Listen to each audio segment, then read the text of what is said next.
What's going on, everybody? Josh Engleman here for Stokastic.com, back again with the NFL DFS contenders on FanDuel for Week 6. Now be sure to hit that like button, subscribe to the channel, and hit the notification bell so you know when everything goes live. Follow me on Twitter, @Josh Engleman. Let me know in the comments section who are your favorite and least favorite plays for today's slate. And finally, shout out to Prize Picks, the presenting sponsor of this video. Click the link in the description, head on over to Prize Picks and make a deposit. If you do that, they're going to match that deposit up to $100. You do not need an optimizer for Prize Picks. You're taking player props, over-unders, put together 5-on-1 card, you'll net up to 10x your entry fee. Now we're going to look at everything here. Quarterbacks, running backs, wideouts, tight ends. Defense is on the screen very clearly. The Los Angeles Rams are the top defense this week on FanDuel. If you're playing cash, that's the direction you need to go. If you're playing GPPs, pick whoever fits. That's how defense works. That's how quarterback works to a degree. Let's go check it all out now. We're going to start it off with the tight ends. We got a clear number 1 at the top, but rounding out the bottom of the top 10, we've got Irv Smith, Hunter Henry, Hayden Hurst, Pat Freiermuth, Kyle Pitts, and then Travis Kelce in at number 5, 8,300, big time price tag, projected for 13.7 fantasy points. The Chiefs are 2.5-point dogs against Buffalo, 54-point total. I want to watch this game. It should be great from a fantasy perspective. There is a ceiling here. 2.5% chance Kelce goes for more than 30. 8.5% chance that he is in the optimal lineup. He looks pretty good. There's just better options, but tight end, very flat this week, aside from that top spot. You can save some money. Go to number 4, George Kittle, 5,700, projected for 9.3 fantasy points. The Niners are 5-point favorites against the Falcons, 44.5-point total. You can stack him with Kyle Pitts if you really want to. There's not a massive ceiling here for Kittle. He's not the same as he used to be. He ain't as good as he once was. 10.5% chance, however, that he can be in the optimal lineup. I think that works here. I mean, getting to 11% is still the 4th best option, and it really does fall off a cliff after Kyle Pitts. Those top 6 are in a different tier. Number 1, very, very different, but I think Kittle's looking pretty good this week. As is number 3, Zach Ertz. The price is a little sizable, $6K, projected for 10 fantasy points, so well-deserved, but this game is one that you really do want to target. Arizona, 2-point favorites, 50-point total against Seattle. There's a slight chance that Ertz can go absolutely insane and go north of 30, but you're really thinking about that, like, ceiling is going to be just shy of 20 range. 10.5% chance, again, though, that he is in the optimal lineup. If you want to pay up a little bit more for Ertz over Kittle, I think that's totally fine because there are so many other options from a game stack in this Arizona-Seattle matchup. Or you can go to a relatively easy matchup. Tyler HIGBEE in at number 2, 6,200, projected for 10.5. The Rams are double-digit favorites, 10 points, in fact, against Carolina. 41.5-point total. So you're not expecting the same sort of scoring, but that's more limiting to Carolina than it is to the Rams. 12% chance for HIGBEE to be in the optimal lineup. That looks pretty good. It gets him to 2.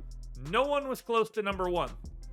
And that number 1 guy is Mark Andrews, 7,800, projected for 15.5. Baltimore, just shy of a touchdown favorite. They're 5.5-point favorites here. 45-point total. That's a little bit higher than I was expecting here against the Giants. There's some ceiling. 5% chance that he goes north of 30. Something around a 10% chance that he goes 25 or more. Both of those are going to put you in that optimal lineup territory. 19% chance that Mark Andrews is optimal at tight end this week. There's some value at running back that's going to make things a little bit easier, but we're just not in the same sphere here. Mark Andrews, well ahead of the rest of the tight ends, taking down that number 1 spot. Don't have too much to say here at wideout. It's pretty flat. You can kind of justify anything you want to do here. Michael Pittman, Romeo Doubs, Tyler Lockett, Drake London, Jamar Chase, and then Justin Jefferson is rounding out the bottom of my top 5. 9,200, projected for 16.5. Minnesota, 3-point favorites against Miami, 45.5-point total. This is just your standard issue football game. Coin flip in the game itself. 3-point favorites means you just expect it to be competitive. 45.5-point total, completely reasonable. That's like an average total for the NFL. There's a 12% chance he scores 30 or more. There's like a, I don't know, 27, 28% chance that he goes 25 or higher. 12% chance that he's optimal at all, which means you kind of need like 30 fantasy points out of Justin Jefferson. He looks good.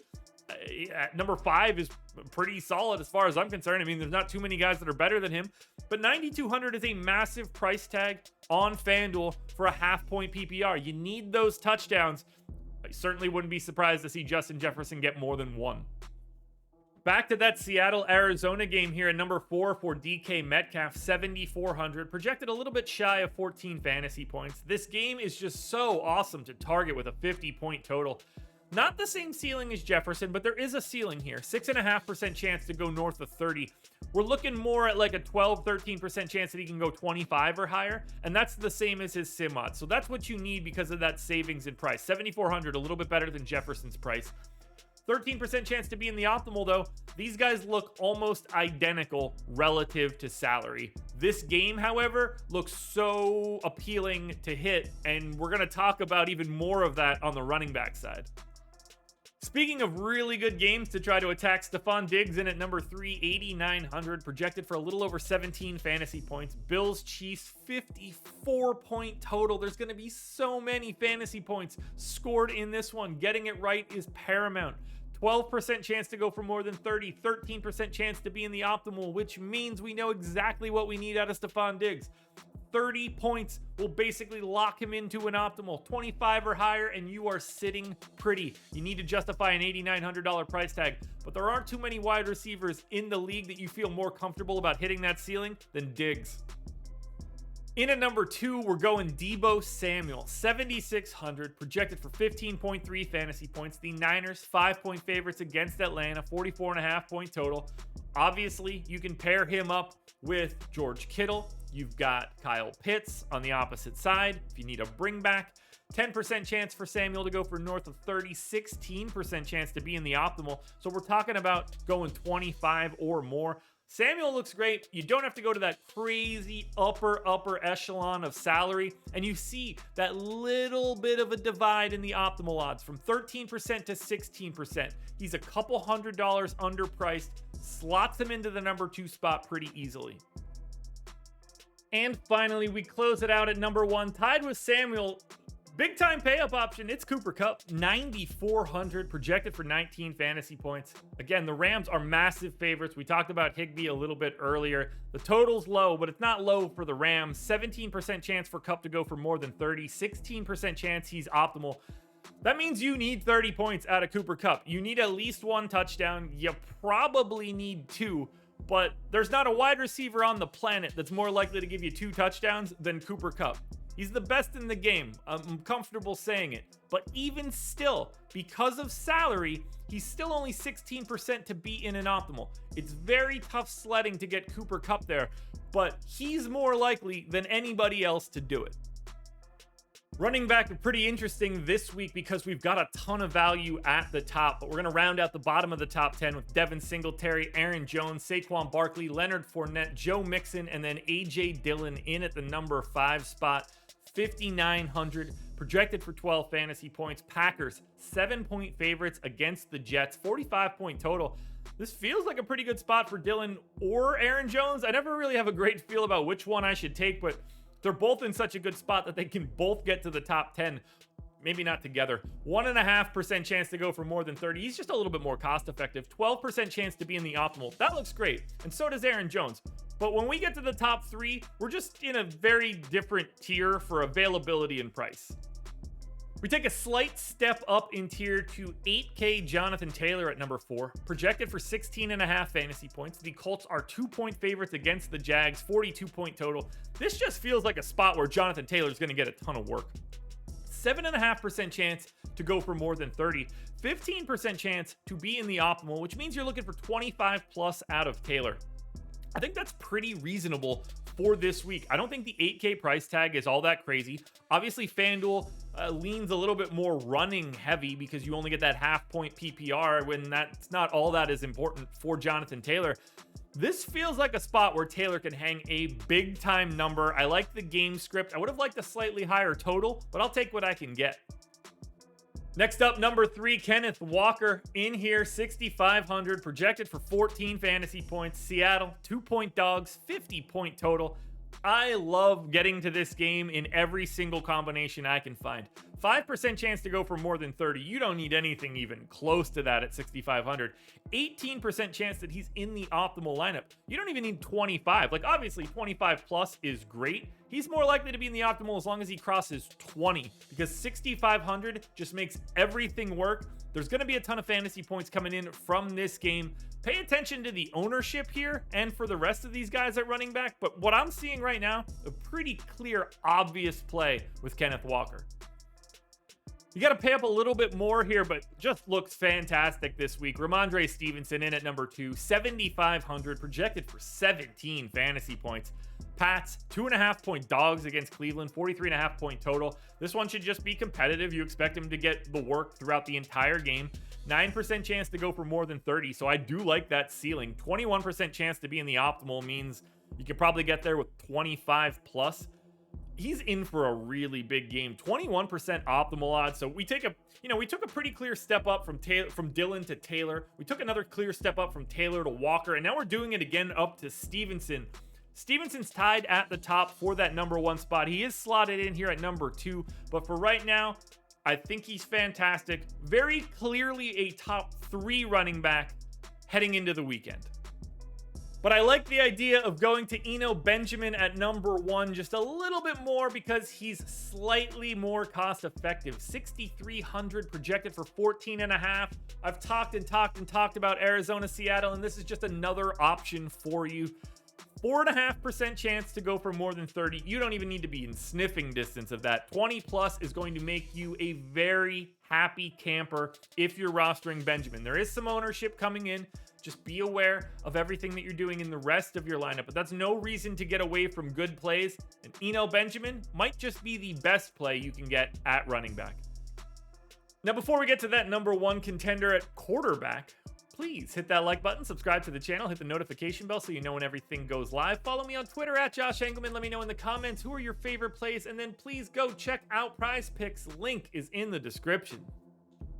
We got a pretty clear top 2 at quarterback, but as I say every single week, quarterback is a function of your stacks. They're coming along for the ride. So we're rounding it out with Mariota, Rodgers, Stafford, Daniel Jones, Geno Smith, and Pat Mahomes at number 5, 8,600, projected for 21.5. Do I got to tell you guys why Pat Mahomes is a decent option in fantasy in a 54-point game total against the Bills? It's just obvious. He needs to hang a big number for sure. There's a 20% chance he goes for more than 30 and just a 6% chance he's the optimal quarterback. It all looks similar at quarterback, but there are so many weapons for the Chiefs and Bills that stacking up this game seems like a no-brainer idea. The problem? 6% chance to be in the optimal is just not all that appealing. Now we step it up a little bit, grab a little bit more of a running threat. Lamar in at number 4, 8,800, projected for 23 fantasy points. Bills. Lamar Jackson is not on the Bills. He's on the Ravens. Baltimore kind of looks like Buffalo. They both start with B's. Whatever. I'm not even going to try to justify it. I was just simply wrong. 27% chance for Lamar to go for north of 30. That probably happens pretty frequently because he runs for 100 yards in what seems like every single game. But still, just a 9% chance for Lamar to be the optimal quarterback this week. Clearly, it's more than okay to go to Lamar. But again, you're thinking about it from a stack perspective. You're grabbing Mark Andrews to go with Lamar Jackson, then you're paying down at running back. Easy peasy. They're both 9% optimal. I think they're going to get there in different ways. Tom Brady in at number 3, 7,500, projected for 20. Tampa in a great spot against Pittsburgh. Steelers stink. 8.5-point dogs. The Steelers are. Bucks 8.5-point favorites. 45.5-point total means there should be quite a bit of scoring here for Tampa. 16.5% chance for Brady to go for more than 30. 9% chance he's in the optimal. You don't need 30 in this. Well, you need 30 in this case. You probably need like 35 for Brady. You don't have to go super crazy like it is for Lamar, because 7,500 is just easier to justify. It's gonna happen in completely different ways. But whether you're going to Brady or Jackson, in the grand scheme, they look identical. We take another step up in tier to Kyler Murray at number 2, 8,300, projected for 22. We've talked about this game, and this is how you finish it off. Kyler Murray goes in at quarterback, or Geno Smith at number 6. Those are the guys that go in for the stack of everything else we talked about at running back, wideout, and tight end. 23% chance to score more than 30, 11% chance to be in the optimal. This is the game that I think looks the best in terms of cost effectiveness and options, because we're about to talk about the other game that looks fantastic, but that one's going to cost you quite a bit in salary. This one, much more cost effective. We close it out with Josh Allen, 9,200 projected for 26.5. A competitive game against two of the best teams in football with a 54-point total. What's not to like? You guys know where the weapons are, the KELCEs and Diggs of the world, but it goes deeper than that.